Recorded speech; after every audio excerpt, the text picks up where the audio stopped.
Você acompanha a partir de agora mais um Questão de Opinião, podcast de política aqui do Opinião CE. Sou o Rodrigo Rodrigues, sou editor multimídia aqui da casa e o hosting da nossa conversa. Aqui ao meu lado, Delano Rios, nosso editor-geral. Seja muito bem-vindo. E hoje o tema vai render, viu, Delano? É isso aí, Rodrigo. Estamos com uma figura aqui, um observador e uma participante ppprivilegiada ali das movimentações na política em Brasília e no Ceará, né? Um actante, né? Estamos recebendo aqui o deputado federal André Figueiredo. Mais uma vez, assim, um prazer recebê-lo aqui à mesa. Tem muito assunto para a gente conversar aqui. Espero que seja uma conversa proveitosa. Tenho certeza que para a gente vai ser, que para o senhor seja também, né? Sem dúvida nenhuma, Rodrigo. Quero agradecer aqui o convite, seu, do Delano, do meu amigo Roberto Moreira, e dizer que a gente veio aqui para isso, para a gente ter esse bate-papo informal, mas com conteúdo, para discutir como é que está a política brasileira e quais são os rumos do nosso estado, do nosso país. Perfeito. Foi uma breve apresentação, né? O André Figueiredo, ele é economista, advogado, deputado federal e atual presidente nacional do PDT, né? Ele também tem uma trajetória marcada pelo ativismo sindical e político, ocupou diversos cargos públicos e políticos, né? Incluindo a função de ministro das Comunicações durante o governo da ex-presidente Dilma Rousseff, né? Sua atuação na Câmara dos Deputados é pautada pela defesa dos direitos trabalhistas, inclusão social e também o desenvolvimento econômico. Vale lembrar que é o atual líder da maioria, né, na Câmara Federal, o bloco que reúne um conjunto de 16 partidos. Então, mais uma vez, seja muito bem-vindo aqui nos estúdios do Opinião CE. Deputado, não poderia começar de outra forma a nossa conversa, um tema que está quentíssimo e, com razão, né, envolve diversos aspectos da vida política, né, da vida das pessoas de um modo geral. É o PL da anistia, né, que está sendo pautado na Câmara Federal. O pedido de urgência foi apresentado pela oposição ao longo dessa semana. Queria que o senhor falasse qual o clima hoje da Câmara, né, em relação à urgência do PL e também qual o posicionamento, o seu, pessoal, e também o do PDT. Não, o PL, quando eu falo PL, é o Partido Liberal, ele conseguiu reunir as assinaturas para apresentar um requerimento de urgência. Esse requerimento de urgência, ele pode ser votado, mas isso quem pauta é o presidente da casa, e a partir do momento que seja votado, não significa que o conteúdo, o mérito, seja votado. Então ainda alguns passos têm que ser percorridos até que se vote o mérito, né? Pela questão ser muito polêmica, eu acredito que o presidente ele delegue ao Colégio de Líderes um procedimento que pode ser desde a formação de um grupo de trabalho em ele querendo, evidentemente, pautar, né? Ou, digamos assim, resolver arquivar. Arquivar, como eu digo, arquivar não significa para sempre. Dizer, olha, vamos tentar fazer com que os ânimos fiquem menos exaltados, porque, lógico, a gente tem a compreensão, eu digo isso que eu sou do PDT, e essa polarização, né, que envolve tanto bolsonaristas quanto petistas, certo? Isso interessa a ambos. Um é contra a anistia, outro é a favor da anistia. Enfim, nós temos a convicção de que eles precisam cada vez mais se retroalimentar para que possa, em 2026, essa polêmica acabar levando ambos para o segundo turno. Isso é muito ruim para o país. Então, nós, do PDT, já tomamos um posicionamento, somos contra anistiarmos aqueles que tentaram contra a democracia, os que planejaram um golpe, e os depoimentos que foram levados à tona mostraram claramente que antes mesmo do dia 8 de janeiro, nós tínhamos aí um plano sendo traçado para dar um golpe de Estado, algo absolutamente impensável nos dias de hoje, mas que eles estavam tramando. Da mesma forma, no dia 8 de janeiro, onde os três poderes foram, digamos assim, atacados de uma forma vil, né, por pessoas de diferentes níveis sociais, é verdade, diferentes faixas etárias, diferentes, digamos assim, motivações. Então, o que nós queremos é que o Supremo Tribunal Federal, que é o órgão responsável para fazer com que atentados contra a democracia sejam devidamente julgados, que o Supremo Tribunal Federal seja ele o responsável pela dosimetria das penas. Que eu vi, tem penas lá que, inclusive, teve pessoas que já foram absolvidas, mas tem penas lá que vão a 17 anos. Então, nós temos que delegar isso, que a Constituição já prevê. O Supremo Tribunal Federal resolve a dosimetria. Anistia, nós somos completamente contra. Todos têm que ser julgados, aqueles que tiverem uma culpabilidade bem reduzida, que sejam absolvidos ou que já tenham cumprido pena, por exemplo, e sejam liberados. Mas aqueles que tiverem envolvimento mais, digamos, com mais força, que eles sejam devidamente penalizados para servir de exemplo. para que ninguém mais atente contra a democracia. O presidente Hugo Mota deve se reunir com os líderes na próxima semana e aí dará esses direcionamentos, é isso? Discutir com os líderes. Nós esperamos que no dia 24, né, que é a quinta-feira, a reunião do Colégio de Líderes sempre é na quinta pela manhã, que ele possa reunir o Colégio de Líderes e tomar um posicionamento. Se vota o requerimento de urgência, se depois do requerimento de urgência, qual é o prazo que ele vai dar? Acredito que não seja na semana subsequente, caso seja aprovado, né, que vai se votar o mérito do projeto. Acho que ainda vai demorar algum tempo, se for votado. O presidente Hugo Mota, ele precisa, logicamente, trazer para si uma responsabilidade que é dura, de agradar uns, desagradar outros, mas isso vai ter que ser tomado, talvez, em conjunto com o Colégio de Líderes. O deputado, você falou de um ponto dessa questão da polarização, queria que você comentasse aí como é que o PDT tem se movimentado em relação a isso, porque esse ponto o que o senhor falou é muito claro, assim, você tem, nessa polarização você tem esse grupo bolsonarista, né, que é mais ou menos coincide com o PL, mas não é só o PL, é meio estendido, né, e tem o grupo lulista, petista, que é mais ou menos ali realmente o PT mesmo, né, e outros partidos, eles acabam, em alguns partidos como o PDT, que é um partido progressista, eles acabam também sendo pressionados para tomar partido no sentido de estar de um lado, né? Assim, tem realmente um alinhamento quase total com um lado com o outro.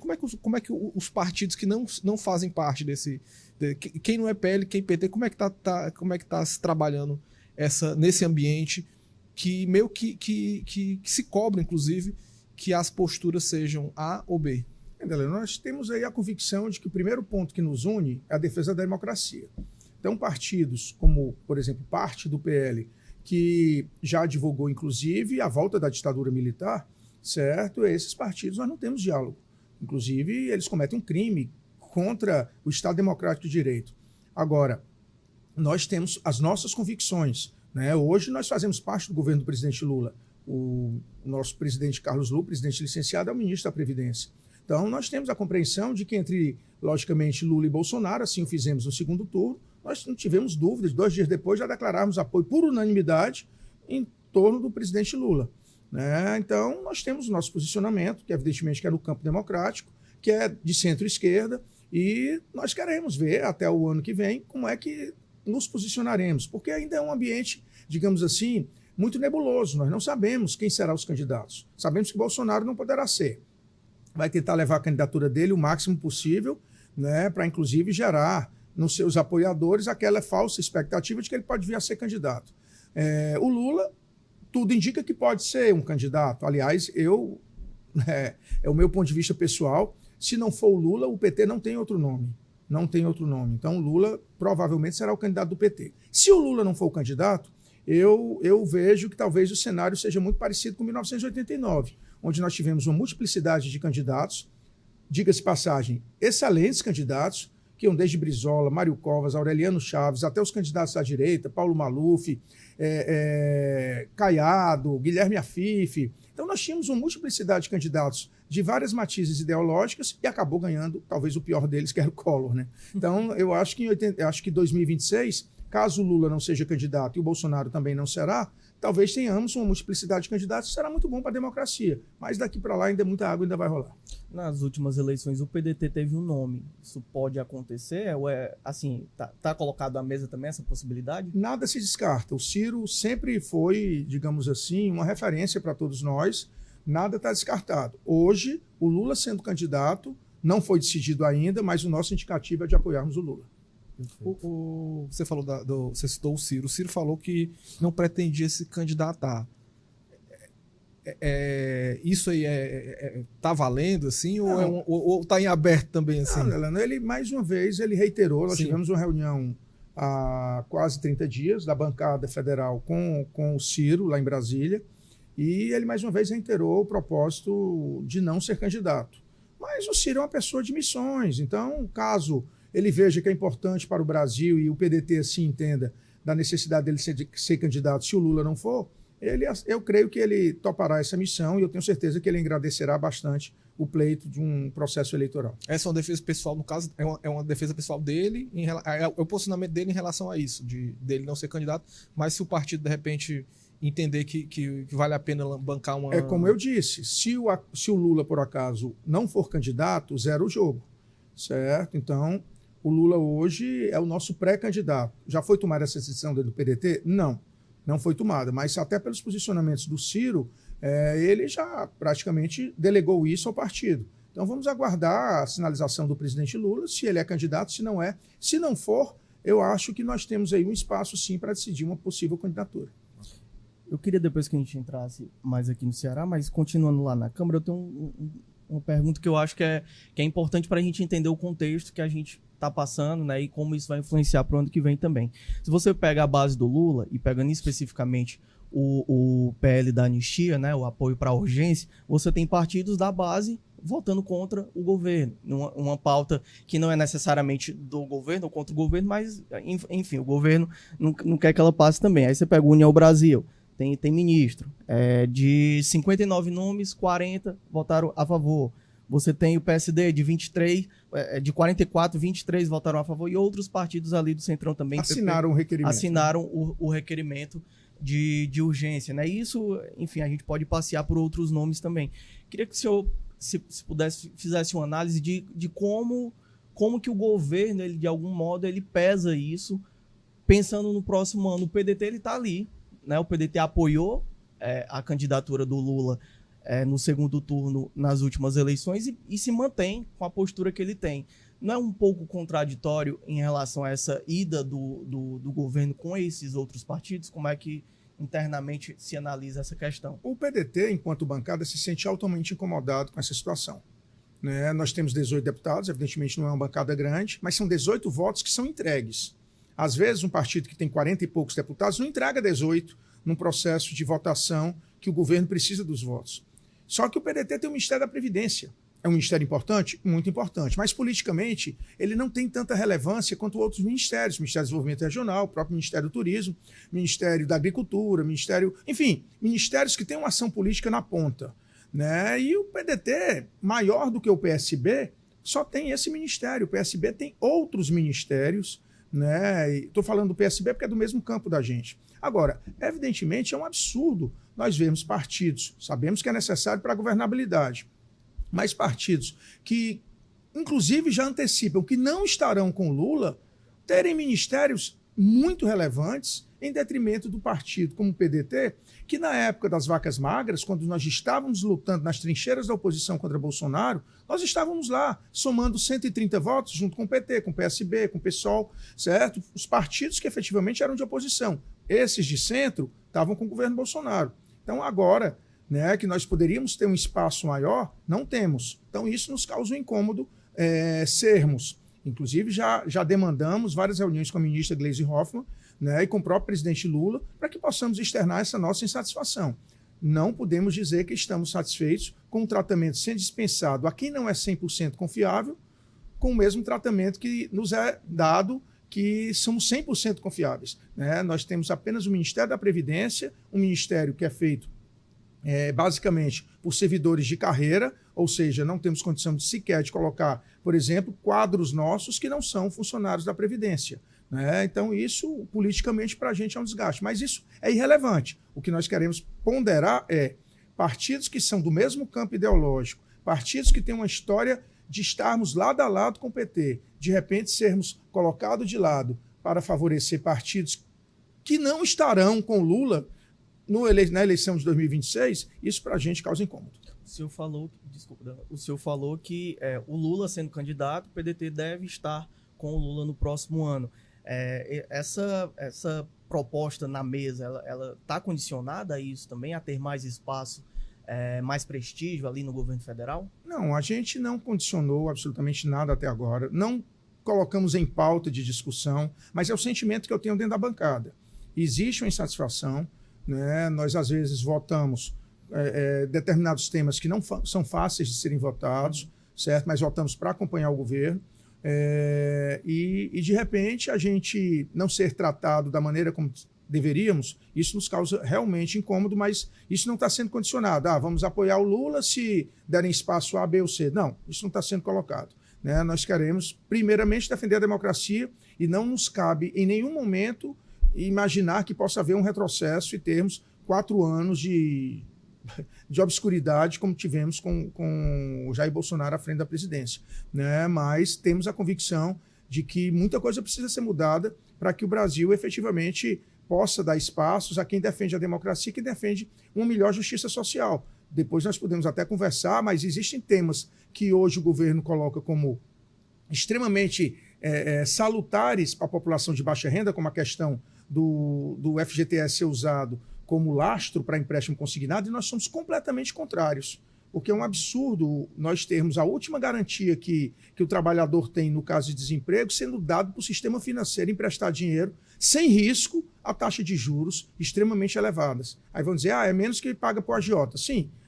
Então tem 2 mortes diferentes. Então quer dizer, um cara que mata em 30 dias em detrimento do que mata no dia seguinte, então vamos bater palmas para quem mata em 30 dias? Não. Nós, por exemplo, nesse aspecto aqui, nós temos muitas divergências com o governo. Né? E saberemos mostrar as nossas diferenças no decorrer das discussões. O deputado, você acha que esse descompasso que em alguns momentos tem, em alguns pontos, do PDT, né? No caso da bancada do PDT, falando assim, com o governo, essa insatisfação que você fala, dessa questão do próprio espaço do partido, como é que você vê que, na verdade, como é que você faz a leitura do movimento, no caso do governo Lula? Assim? Você acha que isso teria de certa forma, como é que eu posso dizer, alguma resposta, por exemplo, aos posicionamentos do Ciro, que é uma grande liderança do partido, e que faz críticas muito pesadas à gestão do presidente Lula? O Lula sempre deixou claro, inclusive para o Lupe, que é ministro dele, que ele sabe diferenciar o posicionamento do Ciro do posicionamento do PDT. Né? Então, o PDT, nesses 2 anos e 4 meses quase da gestão do presidente Lula, sempre foi muito leal ao governo federal. Então, o presidente Lula sabe diferenciar um posicionamento que ele, inclusive, respeita. É legítimo o Ciro externar. O Ciro nunca escondeu.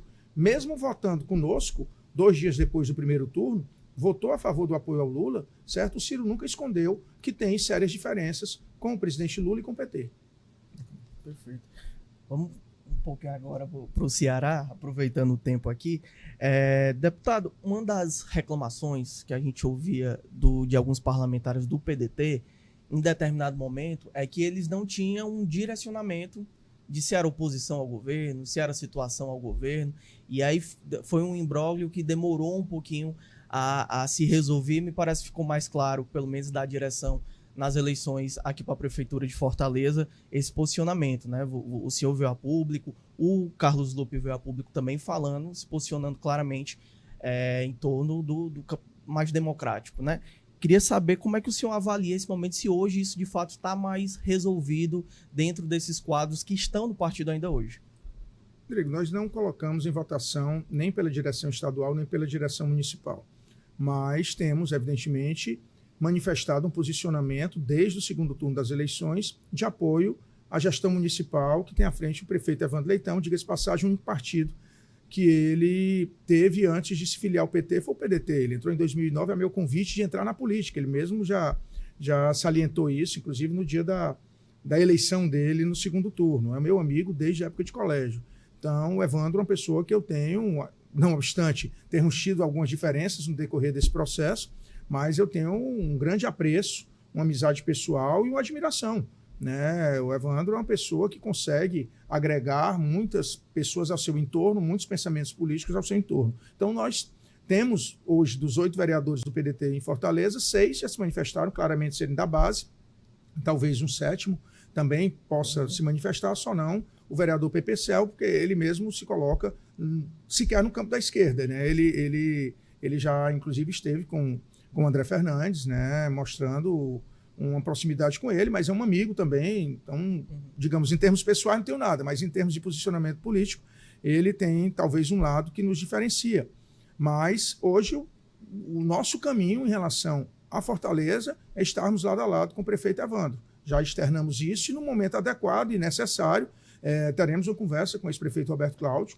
Volto a dizer, para mim, o melhor prefeito que Fortaleza já teve, uma pessoa que eu tenho um bem-querer muito grande. Quero muito bem o Roberto Cláudio, acho que ele teve um equívoco, mas não cabe a mim avaliar e cabe a ele, logicamente, saber se acertou, se errou. Eu creio que ele não pensa que tenha errado de apoiar o André Fernandes no segundo turno, mas é um grande gestor, um grande ser humano, um grande homem público. mas temos em relação à visão sobre a gestão municipal, temos pontos de vista bem diferentes. Nós queremos estar ao lado do Evandro e eu sei que ele não quer. O Roberto Cláudio, ele vem sendo, vou usar o termo aqui, aliciado Cortejado, pelo União né? Brasil, cortejado pelo União Brasil há algum tempo, né? Há um interesse, então, que ele permaneça. Também pelo lado do PDT, há um interesse que ele permaneça no Não, partido. o Roberto, da nossa parte, nós não gostaríamos de forma alguma que ele saísse, inclusive, fazendo um paralelo com o Ciro não bate no governo federal e está no PDT, então o Roberto tem liberdade para bater no governo do estado e continuar no PDT, é um grande quadro. Eu falei, Roberto, vamos lá, tu vai para União Brasil. E se a União Brasil apoiar o Elmano? Como é que tu fica? Né? Porque a União Brasil, por exemplo, o Roberto Pessoa hoje apoia o governo do estado. E o Roberto Pessoa é um dos quadros mais importantes do União Brasil aqui no Ceará. Então, como é que vai ficar? A gente não pode ficar trocando de partido, a gente tem que discutir internamente, ver qual é o caminho, e mesmo às vezes insatisfeito, permanecer nesse caminho. Como a gente faz um paralelo com o time de futebol. O meu Ceará tem horas que eu ficava com ódio vendo Fortaleza melhor, lógico que é um curto período de tempo, mas eu ficava com ódio, vou deixar de torcer Ceará por causa disso? Não. Brigo, choro, fico com raiva, mas sou Ceará. Então é assim na vida política. Aliás, eu acho que o Brasil só muda quando as pessoas encararem um partido político e resolverem vestir a camisa como a gente veste, uma camisa de time. Né? Não pode tirar essa camisa nunca na vida. Né? Não pode tirar nunca. É isso que eu encaro. Então, o Roberto, para mim, ficaria no PDT. Né? É um grande quadro. Espero que um dia ele seja governador do estado. Espero mesmo. Tenho certeza que ele faria na prefeitura, assim como foi 8 anos prefeito, ele fará uma grande gestão no governo. Mas, ideologicamente, hoje, creio que estamos bem apartados, mas, quando eu digo hoje, não significa que amanhã isso tudo não possa mudar. Mas o senhor sentiu uma receptividade dele em relação a isso, ou parece mesmo Não, eu faz alguns... Desde que o Lupe esteve aqui, na última vez, em fevereiro, eu não conversei mais com o Roberto, pessoalmente. Certo? Inclusive, conversei com ele semana passada por telefone e marcamos para ter um novo bate-papo. Mas não conversei com ele sobre isso. Né? Eu sei que ele sempre tem... Ele já disse, ele disse, olha, ideologicamente, até porque poucos sabem, mas em 2006, antes dele ser candidato, salvo o melhor juízo, pelo PHS, né, ele foi para uma reunião do PDT, junto com o grande pai dele, o professor Roberto Cláudio, que digamos, tinha o trabalhismo também na veia, uma pessoa das mais respeitadas do nosso estado, e ele só não foi para o PDT, graças a Deus, com razão, porque ele via dificuldade no PDT em 2006 de ser eleito. E se ele tivesse vindo, ele não teria sido eleito deputado estadual. Então, o Roberto tem o sangue pedetista. O Roberto tem, digamos assim, um conforto domiciliar dentro do PDT. Ele adora o Lupe, gosta muito de mim, certo? Nós temos um excelente relacionamento. Então, ele já disse, olha, pela questão ideológica e pela questão de me sentir bem, eu não tenho motivo de sair do PDT. Então, espero que isso pese na eventual decisão dele. Você acha que, na verdade, o desconforto dele hoje está associado a quê? Talvez a questão da visão dele em relação ao PT. Né? Ele apoiou o André Fernandes no segundo turno, né? Talvez numa visão de que o André Fernandes, por mais que seja um dos grandes defensores do bolsonarismo aqui, ele, por ser muito jovem, poderia se converter num prefeito de centro. Eu, particularmente, não acredito nisso. Ele tem o seu valor, tem 26, 27 anos e tem uma votação sempre expressiva. Eu tenho um bom diálogo com ele na Câmara, também tendo posições completamente diferentes, né? Mas o Roberto talvez tenha tido essa visão. Né? Talvez a repulsa que se tem ao PT fez com que fosse para o outro lado. E assim fizeram vários companheiros nossos que hoje repensaram e estão ao lado da gestão do Evandro. O deputado, eu queria lhe perguntar uma coisa que tem a ver, na verdade, com um pouco, talvez, a raiz dessa situação, né, que hoje tem, que o PDT tem hoje com algumas das suas lideranças, aí pensando no ex-prefeito Roberto Cláudio e no grupo de deputados aí que estão muito próximo dele, né? Que assim, a gente até falou com o pessoal a gente falou com, acho que o Wagner tinha, do União Brasil, o capitão Wagner, ele tinha comentado que essa corte, digamos assim, esse convite, né? Esse desejo, inclusive essa conversa que o União Brasil tem, não apenas com o Roberto Cláudio, seria também com esses deputados do grupo, né? Então, assim, esses deputados, teve um momento ali quando o senador Cid ainda estava no PDT, eles estavam de um lado, tinha o Cid com o grupo do outro, né? Aí eu lhe pergunto, assim, aquele momento, né? aquele momento de racha do PDT, não demorou demais a ser resolvido, a chegar a um término? O partido não sofreu muito com aquele ano, quase um ano todo de embates internos? Precisava daquele tempo todo? O partido sofreu muito, né? Sofre até hoje, né? Desde, vamos dizer, maio, junho de 2022, que o partido sofre. O partido tinha a expectativa de fazer o futuro governador do estado, né? E não fizemos. Fizemos uma grande bancada de deputados estaduais e deputados federais, mas os deputados estaduais todos seguiram, com exceção, evidentemente, dos 4 que ficaram, né? Seguiram o senador Cid. Então, o que nós tínhamos ainda era a ilusão de que poderíamos consertar internamente no partido. Até porque eu tenho uma relação espetacular com todos os deputados estaduais. Mas chegou um momento realmente de um cristal, quando trinca, ele não tem mais conserto, né? Chegou um momento que não dava mais para consertar, e o senador Cid saiu do PDT, voltou para o PSB, de onde ele já tinha saído, né? E compreendemos que era o caminho que eles tinham, né? Então cabe a gente. O PDT nunca foi um partido grande. O PDT teve momentos de crescimento que não era orgânico. Foi quando o Dr. Lúcio Alcântara era do PDT e quando o senador Cid, o Ciro e o Roberto vieram para o PDT. Então, nós não temos problema de não sermos grandes. Nós temos problemas de termos um posicionamento que não seja coerente com nossa história. Isso sim, nós temos um problema grave. Então, o que nós vivenciamos hoje, por exemplo, eu não posso dizer que seja 100% uma tranquilidade. Não é um mar de rosas a gente vê uma parte do PDT tendo apoiado o candidato bolsonarista aqui em Fortaleza. Né? Não é um mar de tranquilidade. Não sabemos como os nossos 4 deputados estaduais, por exemplo, se portarão no futuro. Quero que todos os 4 permaneçam no PDT. São 4 grandes deputados, certo? Mas não sei, não posso afirmar que eles vão continuar no PDT.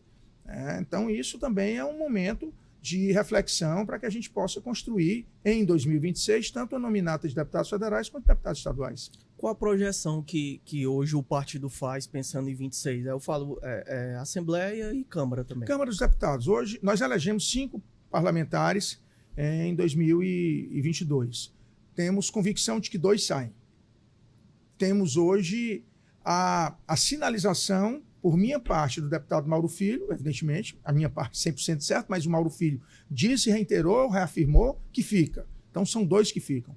E o Idilvan, que tem todo o interesse em ficar no PDT e que é um grande quadro que nós esperamos que também fique. Nós ficaríamos com 3 deputados federais disputando uma reeleição e com a nominata que nós queremos fazer, nós podemos fazer os mesmos 3 a 4, né? Evidentemente, dentro de uma composição que se sinalize aí, quem sabe até eleger 5. Mas vamos dizer 3 a 4 deputados federais. Essa é a nossa meta. 3 a 4 deputados federais, lógico, dependendo da nominata que venhamos a fazer. Tudo pode mudar para mais ou até mesmo para menos. Esperamos que para menos nunca. E deputados estaduais nós pretendemos fazer de 5 a 6. Mas podendo também, dependendo do posicionamento desses 4, ser um número menor. Perfeito. E deve estar com o governo do estado. Veja, Rodrigo, eu não tenho como sinalizar isso 100% de certeza, né? Eu, particularmente, tenho um excelente diálogo com o governador Eumano, né? Mas não existiu, depois da conversa que tivemos com o Lupe, no mês de fevereiro também, onde participou eu, o deputado Mauro Filho e o governador Eumano, juntamente com o ministro Carlos Lupe, faz mais de 2 meses que nós não temos mais nenhum diálogo institucional entre o PDT e o governo do estado. Então, não posso dizer que a gente vai estar com o governo. A minha sinalização é que o diálogo nós queremos ter e sempre teremos. Nós não estaremos do lado de um campo que não seja o nosso. Então, por exemplo, se for apenas o Eumano, candidato à reeleição, e um candidato dos partidos que tiveram em oposição ao Evandro no segundo turno de 2024, nós estaremos com o Eumano. Mas não temos nenhuma conversa nesse sentido. Bacana, bacana. Tem algum ponto? Não. Eu tenho. Deputado, a gente via no PDT uma marca muito forte, era a quantidade de prefeitos, né? E em algumas regiões importantes, Sertão Central, por exemplo. E o PDT saiu muito prejudicado, saiu muito castigado das eleições no ano anterior. A gente sabe que no próximo ano não é eleição para a prefeitura, mas já vai se pavimentando esse chão também, pensando nas próximas eleições. Como que essa costura ela pode ser feita, né, agora, a preço de agora, já pensando também em reconquistar esse espaço no interior do estado, principalmente? Eu tive participando, evidentemente, até março de 2024, do diálogo com todos os prefeitos que eram nossos né, verdadeiramente nossos. Alguns saíram do PDT extremamente constrangidos. Nós tivemos pelo menos uns 4 prefeitos de cidade mediana que só saíram porque foram coagidos de dizer, se ficar no PDT, o governo do estado vai bloquear qualquer diálogo com o seu município. Então, estou falando em 4 relevantes. Vários outros, né, eles saíram por conta de uma necessidade de estar ao lado do grupo que ele sempre participou. Então, por exemplo, vamos hipoteticamente, prefeitos da Zona Norte, quase a totalidade vieram com o CID. Então, nada mais natural do que eles continuarem com o CID. Para a gente não é problema, certo? Agora, tinham outros candidatos, notadamente no Vale do Jaguaribe e no Cariri, que tinham vindo para o PDT em diálogo comigo, mas estavam tão coagidos que tiveram que sair. Sim. Mas, por exemplo, alguns lançaram o vice-prefeito, outros lançaram a nominata de vereadores pelo PDT. Então, nós sabemos compreender as necessidades de cada município. É muito difícil para um prefeito, principalmente de um estado pobre como o nosso, não ter diálogo com o governo do estado. E quando se diz, se ficar no PDT vai ser perseguido, o seu município vai ser perseguido, certo? Isso é muito complicado para o prefeito, nós tivemos compreensão. Mas hoje eu tenho um relacionamento com todos que saíram, certo? O PDT só elegeu 5 prefeitos, né? Mas são 5 prefeitos que nós temos a certeza de que são do PDT e poderíamos ter eleito mais. Por exemplo, perdemos 3 prefeitos que eram do PDT, municípios pequenos, mas simbólicos para a gente. Então, foi uma eleição muito disputada, nós não tínhamos a máquina do governo, não tínhamos máquina financeira, né? Não tínhamos a importância de um senador Cid Gomes, que ninguém pode menosprezar a importância que o Cid tem no cenário político estadual, muito pelo contrário. O Cid, mesmo não estando no governo, mesmo não tendo, digamos assim, uma estrutura financeira significativa dele, mas tem ao redor dele, né? E o Cid é uma pessoa importante. Então, nós estamos tranquilos, o que nós queremos agora é pensar o partido para frente. O que passou, passou. Nós queremos, para que 2026 nós venhamos a eleger essa nominata de federais e estaduais e, evidentemente, discutirmos a composição que vamos participar em termos de candidaturas majoritárias. Deputado, você falou dessa questão de olhar para frente, aí o PDT teve esse momento aí dessa partida, né, na verdade, de uma parte do quadro de deputados e tudo, aquela turma que estava ali em torno do Cid, muitos prefeitos também. E aí, pensando nesse momento agora do partido, o partido tem feito movimentos no sentido de renovação também dos quadros? Com assim? certeza. Como é que tem sido feito isso? Nós estamos trabalhando. Eu rodo muito o Ceará.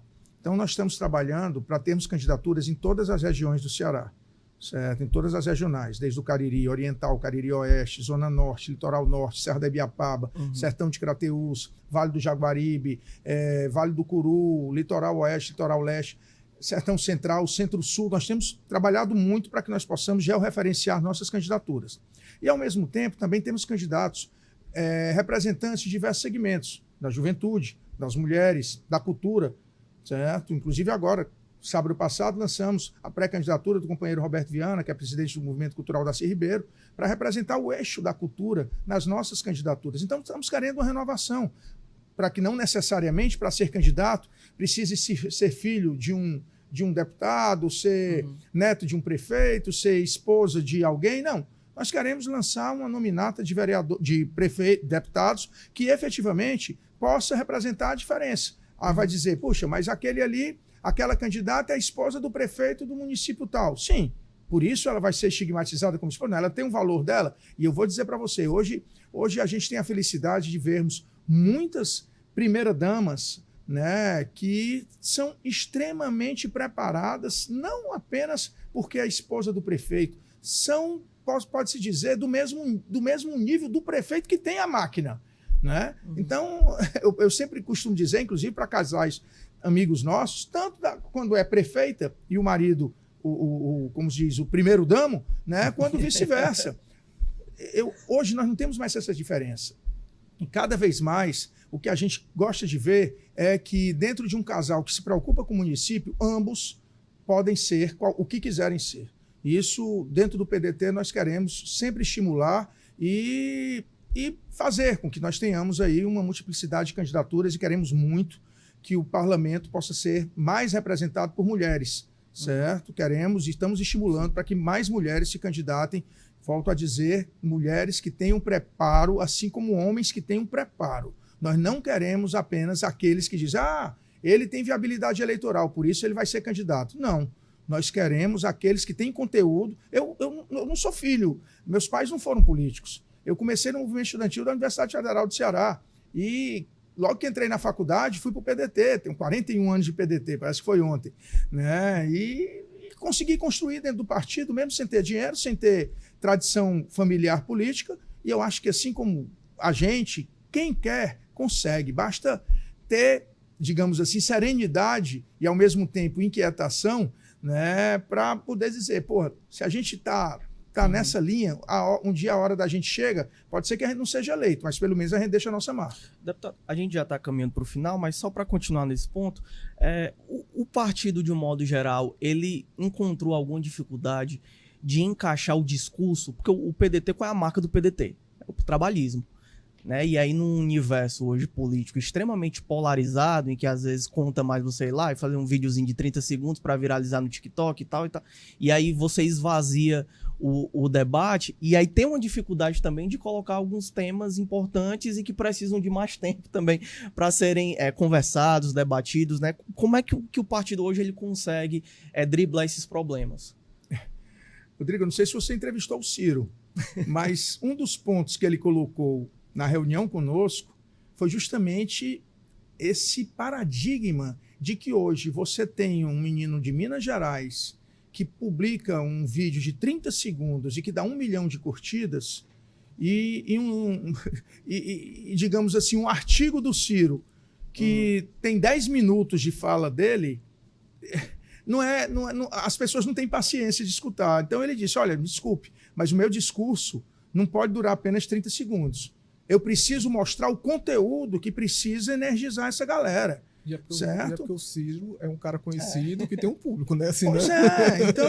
Então você, de repente, reduzir o teu posicionamento a 30 segundos para ter mais curtidas, isso aqui não conte com o PDT. O PDT vai sempre privilegiar o bom debate. E o bom debate não pode ser feito em 30 segundos. A gente precisa ter tempo para mostrar nossas ideias, para mostrar nossa história. O trabalhismo esse ano faz 95 anos, o PDT faz 45. Nós teremos, inclusive, no dia 10 de junho, uma sessão solene para celebrar os 95 anos de trabalhismo que vem de 1930 com Getúlio Vargas. Né? E o Brasil é outro depois do trabalhismo, antes era política café com leite. Né? Então nós temos aí um desenvolvimento industrial, as grandes estatais foram criadas no governo de Getúlio, né? A política da Petrobras, da Vale do Rio Doce, da Siderúrgica Nacional, enfim. Todos os caminhos que foram traçados foram governos trabalhistas. Então, o PDT ele se sente o herdeiro, até mesmo porque o PTB acabou, né, do verdadeiro trabalhismo. E é isso que nós vamos fazer. Nós não vamos reduzir a nossa história, o nosso debate a 30 segundos para ter mais curtidas. Nós vamos sempre querer um bom debate. Deputado, queria só fazer uma última pergunta para você, que eu tenho feito para algumas figuras que vêm aqui e tudo, de vários partidos. Assim, a gente vê muito essa, aí tem a ver com essa pergunta do Rodrigo, muito essa pobreza mesmo de ideias, né? Como você a gente está falando disso, assim, às vezes de fato não tem, assim, é muito raso, assim, é muito fácil você propor soluções, você dizendo que simplificando as coisas ao nível do absurdo, né? Como é que tem sido feito no PDT? Como é que você vê essa necessidade ou a importância dos partidos trabalharem a questão da formação política? Que era uma coisa que a gente ouvia do movimento estudantil, era uma coisa que não se fazia o movimento estudantil só nas manifestações, mas tinha que ler os catatal de coisa, de grupo de discussão e tudo. Como é que é isso hoje? O PDT tem 2 instrumentos que são muito importantes. Um que não é tão difundido e é difícil de se fazer, apesar de que no mundo dos WhatsApp hoje, você fazer um grupo, por exemplo, de debates é muito fácil, né? Que são os núcleos de base. Os núcleos de base são núcleos formados, no mínimo, por 5 pessoas, até 20, certo? Que discutem internamente temas que são relevantes dentro do cenário político nacional, estadual, municipal. Então, temos o núcleo de base. E temos nosso instituto, que é a Fundação Leonel Brizola Alberto Pasqualini, certo? Que também tem a Universidade Leonel Brizola, de debates à distância, para que nós possamos fazer a formação política dos nossos quadros. Né? Hoje nós temos, dentro da Fundação Leonel Brizola, uma área que é dedicada à formação de gestores trabalhistas e também de parlamentares trabalhistas, em todas as esferas, municipal, estadual e federal. Então, nós trabalhamos bem essa formatação através da Fundação Leonel Brizola, que é a fundação, digamos assim, de estudos do nosso partido, que prepara tanto para o âmbito do Poder Executivo quanto para o âmbito do Poder Legislativo. Perfeito, deputado. Quero agradecer em nome de todo o Grupo Opinião CE aqui a sua participação no jornal. A gente fez uma entrevista até um pouco mais curta hoje por conta do tempo, mas é bom porque falta aí, sobra o convite também para o senhor retornar, para a gente ter mais um papo um pouco mais longo também sobre outros pontos que são sempre super interessantes. Então, mais uma vez, agradecer aqui em nome do Grupo Opinião CE e sinta-se à vontade para voltar. Não, perfeito. Quero aqui agradecer, vendo ali meu amigo Roberto Moreira ali também, que é uma pessoa que eu admiro demais, que nós tivemos aí em várias caminhadas juntos, continuamos nessas caminhadas, e parabenizar todos vocês que fazem o Grupo Opinião Ceará, você, Rodrigo, você, Delano, a todos que fazem essa estrutura jornalística que prima, digamos assim, pela inovação, e nós sabemos que é muito importante a gente utilizar esses canais para podermos debater com a população como um todo. Parabéns ao Grupo Opinião, obrigado pelo convite e com certeza retornaremos para continuar discutindo em outros cenários, espero eu, sempre mais favoráveis, mas sempre em cenários que sejam verdadeiramente democráticos, porque quando não se tem democracia, a gente não pode avançar rumo a um país mais justo. Perfeito, tá gravado, viu, Rodrigo? Ele vai voltar, ó. Só combinar o dia. Te agradecer também, Delano, pela parceria, a gente segue juntos aqui no jornal. Obrigado, Rodrigo. Queria agradecer a você, agradecer o deputado aqui, um excelente interlocutor aqui nessa discussão aqui da gente. Perfeito, e claro, agradecer você, né, pela parceria, pela audiência sempre muito qualificada. Lembrando que a conversa, a entrevista completa, será repercutida nas nossas redes sociais, no nosso portal de notícias também. Se você ainda não é inscrito aqui no nosso canal do YouTube, basta se inscrever, você não paga nada para isso. Aproveita, comenta, compartilha e marca o sininho para receber todas as novidades aqui do Opinião CE. O Questão de Opinião de hoje vai ficando por aqui, mas a gente volta logo mais com mais uma entrevista exclusiva para você.